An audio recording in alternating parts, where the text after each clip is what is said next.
Maybe to talk briefly about where we come from as South Africans. We come from a system that gave us an excellent white public healthcare system, second to none. One that gave the world its first heart transplant in 1967. That also happens to be the year that the Medical Schemes Act was passed in Parliament.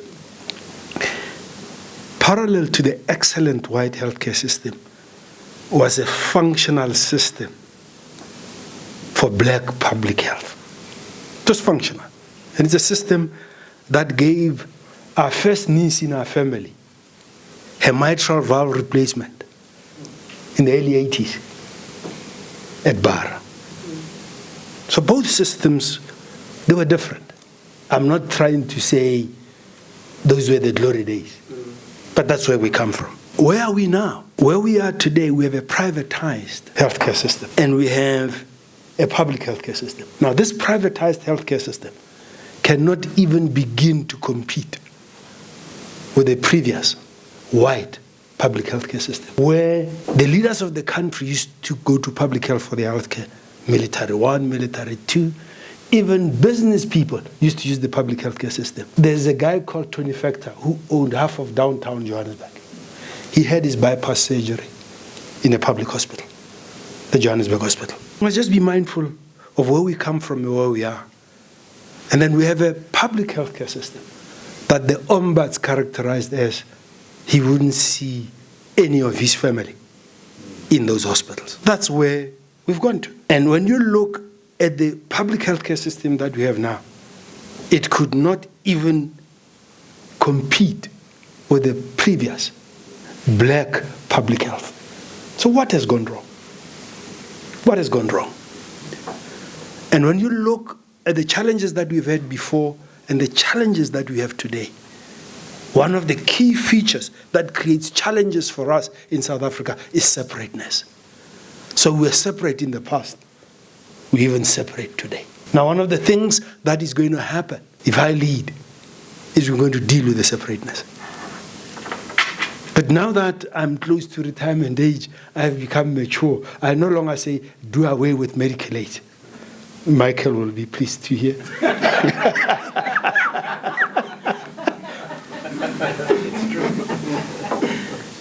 But both systems are sick. When you look at the private healthcare system, it's too expensive. And it is not as efficient as people think. It dumps people on the public healthcare system. Funds get exhausted. People don't know what they covered for. I'm a doctor. I was on medical aid, but I never knew what I was covered for. And the way the private system works is that you're fully covered as long as you don't get sick. And people sit there because they think it's better than the public healthcare system. Now, both of them need to be reformed. Now, there have been reports from the World Bank 2000 Health Report and many other reports that say South Africa's problem is not money. It's not it's how they use it. When you combine what we spend in the privatized, and I use the word privatized because it's not private. You know, people should remember that when we started, when you were on medical aid, there were tariffs that the doctors that were prepared to charge those tariffs would be guaranteed payment. Now, if you didn't want to take that scale of benefit, you'd then go out of the system and you'd be characterized as private. That's what private meant.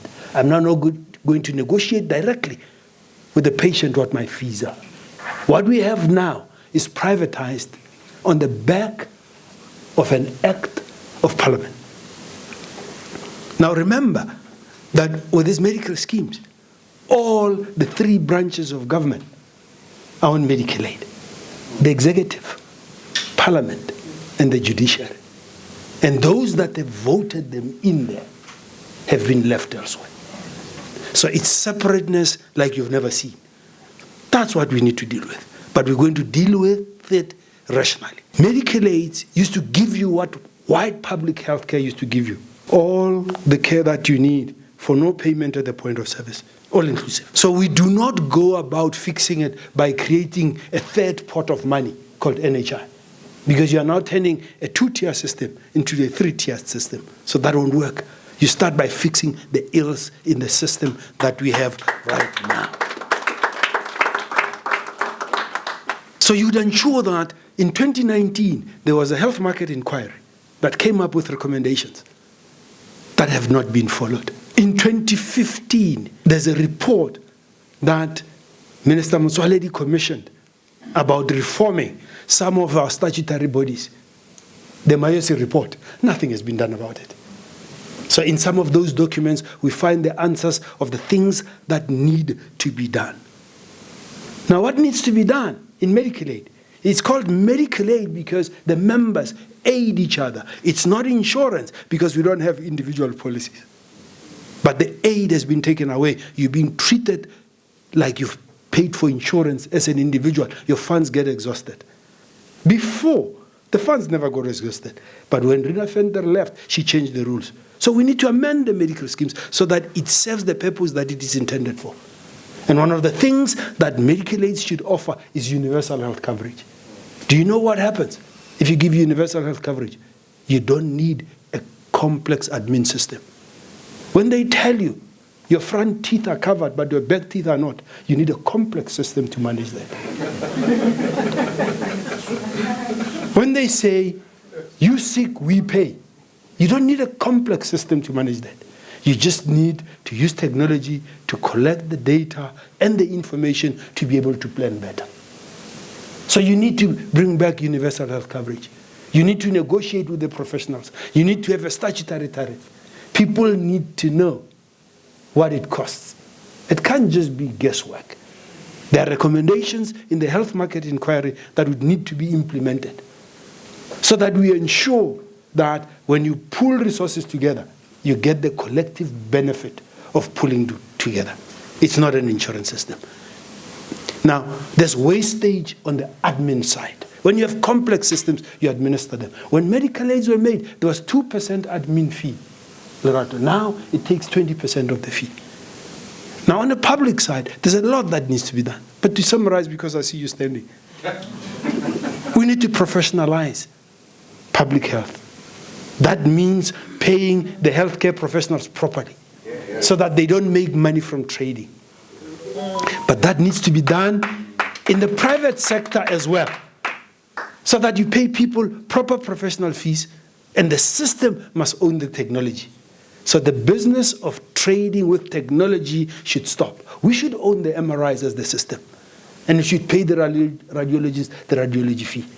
They can't have people coming to them, oh, you do 2 scans, you pay the mortgage. You do 3, it's profit. You do 10, you can buy in Kems Bay. It shouldn't work like that. It should work differently. So lastly, the reason I came here is because your policy says you embrace harm reduction. We've got to build healthy communities. But more importantly, you've said that you are going to use the public healthcare system. Yes. So it becomes my duty to make it safe for you and the rest of South Africans. Yeah.